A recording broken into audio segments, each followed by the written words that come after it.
Začetek 19. stoletja. Namesto brnenja avtomobilov je po ulicah odzvanjal peket konjskih kopit, v zraku je bil vonj po konjskih figah in odpadkih, nosila so se dolga krila in klobuki. V tem času Slovenci nismo živeli v svoji državi, temveč pod Habsburžani v Avstro-Ogrski monarhiji. V njej je bil uradni jezik nemščina, slovenska besedila pa so strogo pregledovali cenzorji.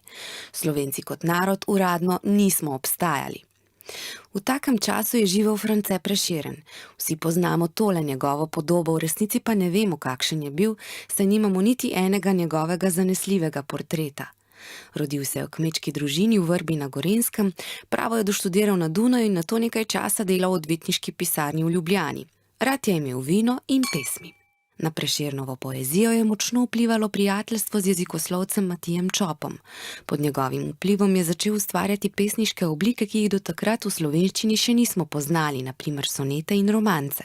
Prešeren je tako dokazal, da je slovenščina enakovredna drugim jezikom in dvignil raven našega knjižnega jezika.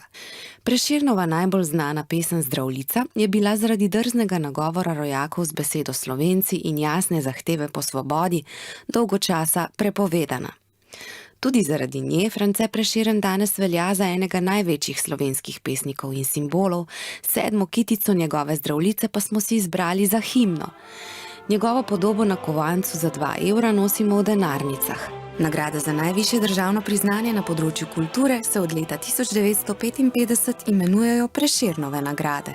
Torej, France Prešeren je za nas tako zelo pomemben, ker je bil prvi Slovenec, ki se je po kakovosti svojega pisanja lahko kosal z evropskimi sodobniki. Boril se je za to, da bi slovenščina postala knjižni jezik in za to, da bi bili Slovenci priznani kot samostojen narod.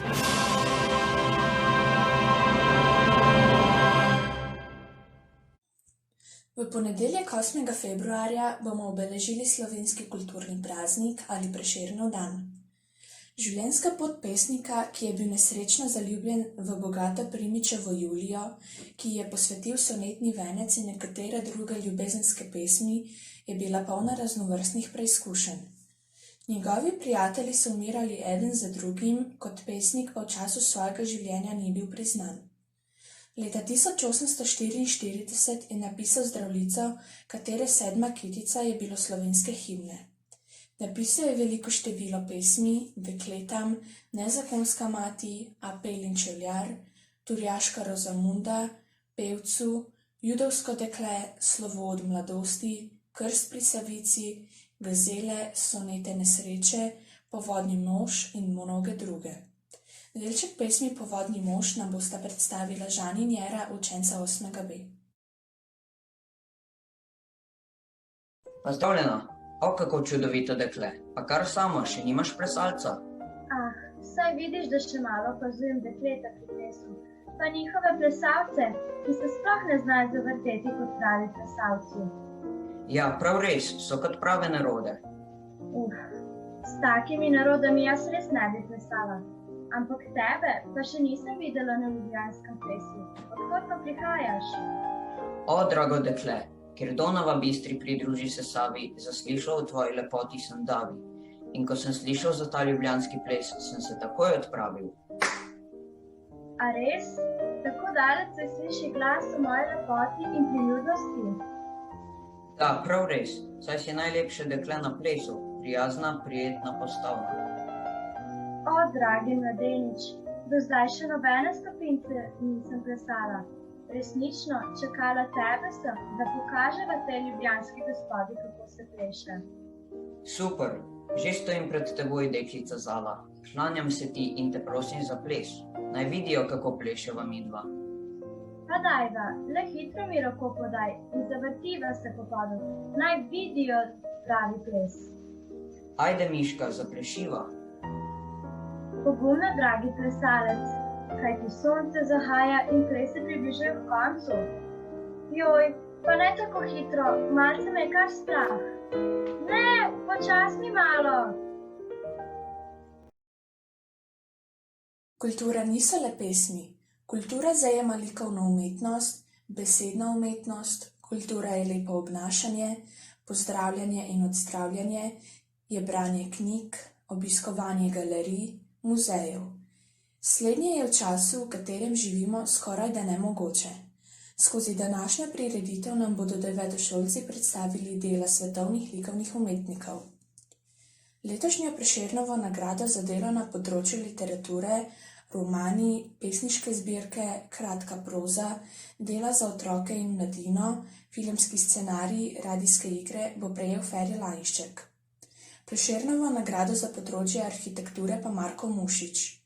Prešernova nagrada je najvišje priznanje Republike Slovenije za dosežke na področju umetnosti.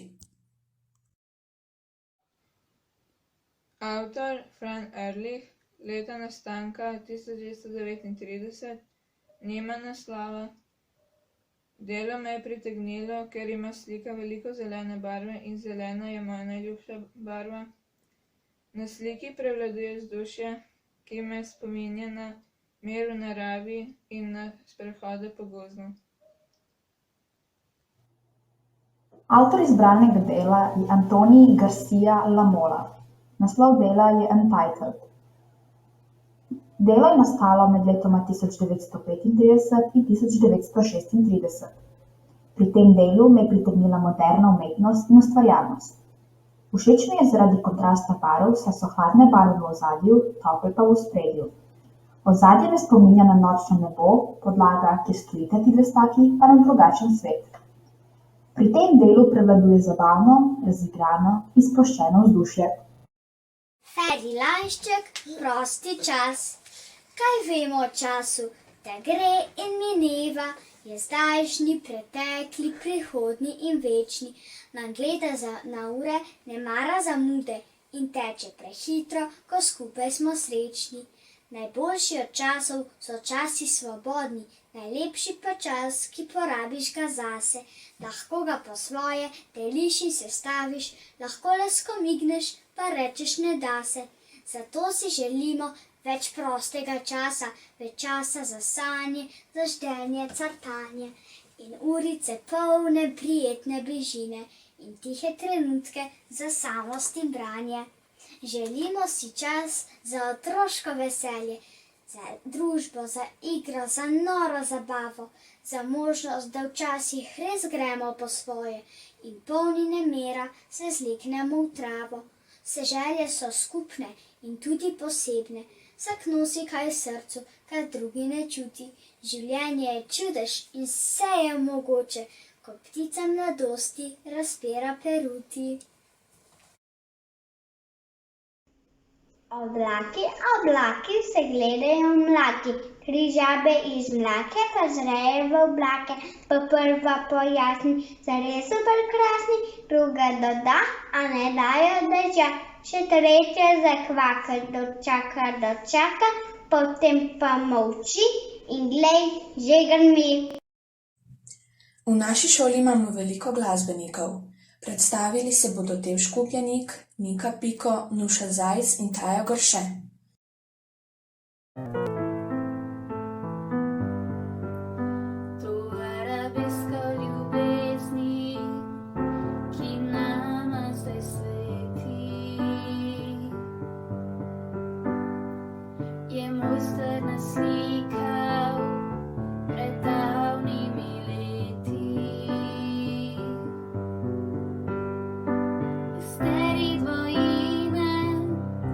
Nikdar ne mine.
delo je ustvaril John Brett, naslov pa mu je dal Pju Cun. Nastalo je leta 1882. Tudi sama sem želela postaviti to sliko.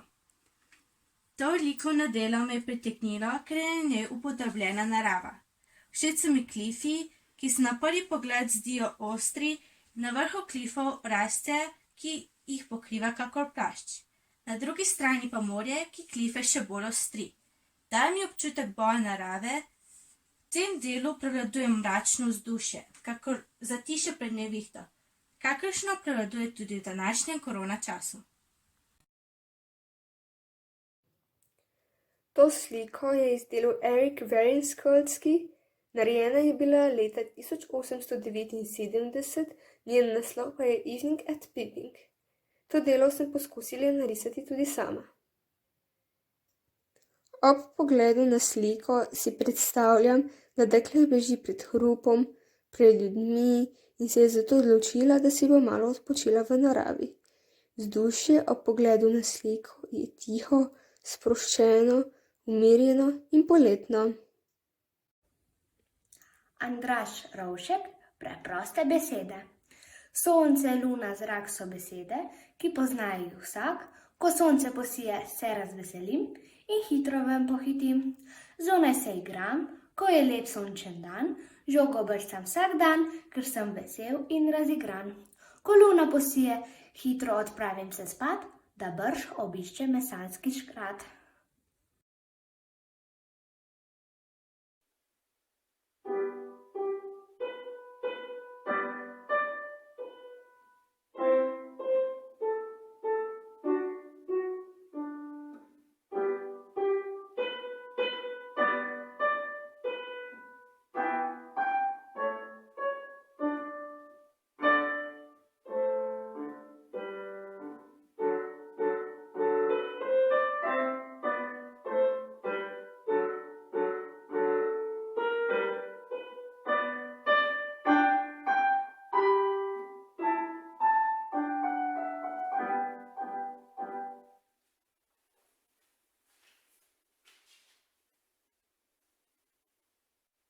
Andrej Rozman Roza je slovenski igralec, dramatik, prevajalec, pisatelj, pa tudi pesnik.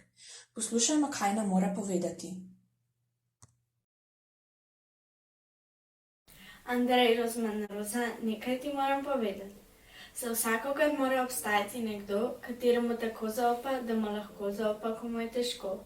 Za vsakogar mora obstajati nekdo, ki ga razume in posluša, ko mu zamrznjena duša in mu je v srcu slabo. Nekdo, kateremu lahko pove tudi tiste težave, ki bi jih najrajši izbrisal iz glave. Nekdo, ki mu lahko pove tudi to, kar ni povedati lahko. A pogovarjanje je za človeka še bolj pomembno kot obleka in hkrati danes redka stvar, za katero ni potreben denar.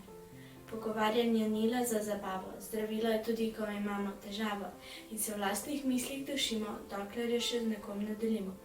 Pogovarjanje je bližina in toplina, s pogovarjanjem smo družina in skupina, s pogovarjanjem se človek s človekom prepleta, s pogovarjanjem smo mreža tudi zunaj interneta.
Avtor dela je Vincent Burzi, njegovo delo se imenuje Modri vrč. To delo me je pritegnilo, ker vrč izgleda zelo bogato, zelo kraljevsko, malo starinsko, po drugi strani pa tudi zelo domače. Na izbranem delu prevladuje elegant. Za nalogo sem si izbrala sliko Clauda Moneta z naslovom Shadows on the Sea, The Cliffs at Fourville. Delo je nastalo leta 1882, pritegnilo pa me zato, ker kljub temu, da ga je slikar naslikal s hladnimi barvami, deluje toplo in pomirjujoče. Prav tako slika na prvi pogled izgleda nežna in žametna zaradi rožnatih odtenkov. Vzdušje na sliki je prijetno in samotno.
Sanjske nogavice.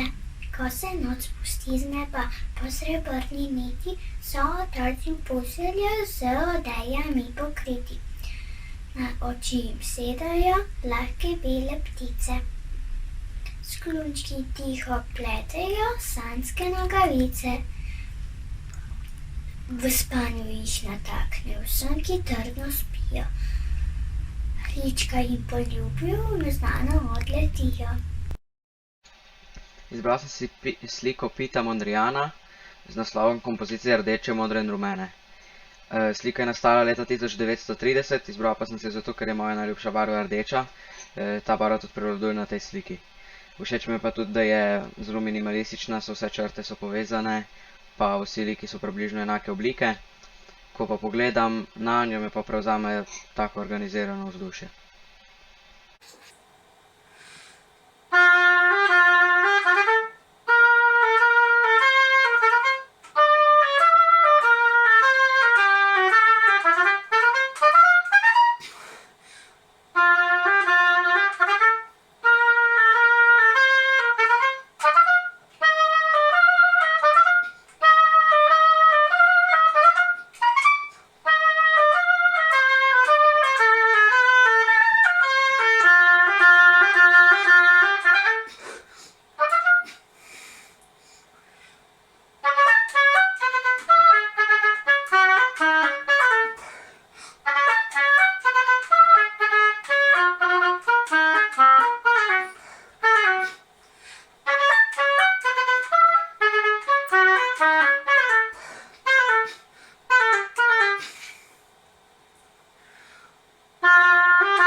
prinesi mi rože, ki divje cvetijo.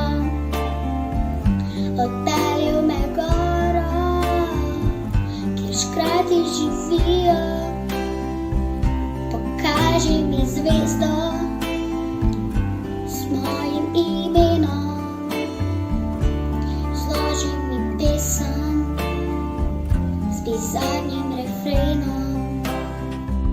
Povabi me včasih v kraje neznane, zjutraj pod oknom pripelji cigane.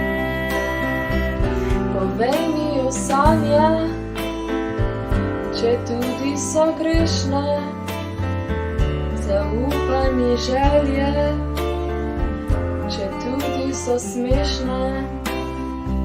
Napravi to zmeraj, ne bodi kot drugi. Ljubezen je reka, ki teče po strugi.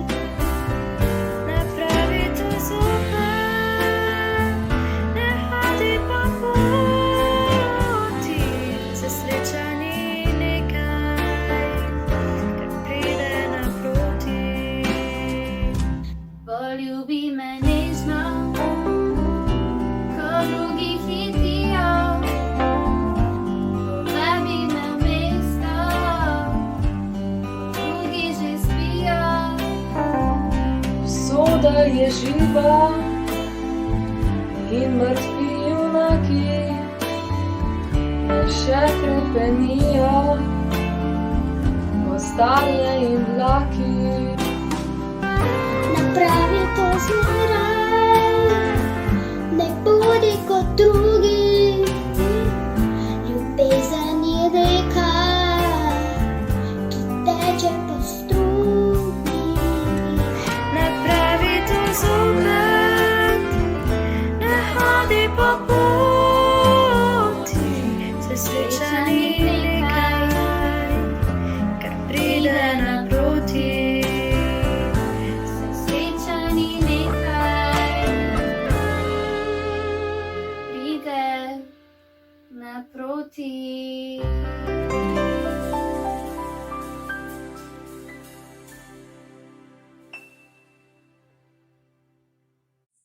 Spoštovani učitelji in učenci, čase, ki jih preživljamo, si bomo zapomnili za vse življenje. Obdani smo s slabimi novicami, strahovi in negotovimi pogledi na prihodnost. Ne moremo potovati, se obiskovati in družiti s prijatelji. V različne kraje in svetove pa lahko potujemo z branjem, poslušanjem glasbe, raziskovanjem in odkrivanjem. Kot pravi Tone Pavček, če ne bomo brali, nas bo pobralo. Vsem vam želimo prijeten slovenski kulturni praznik.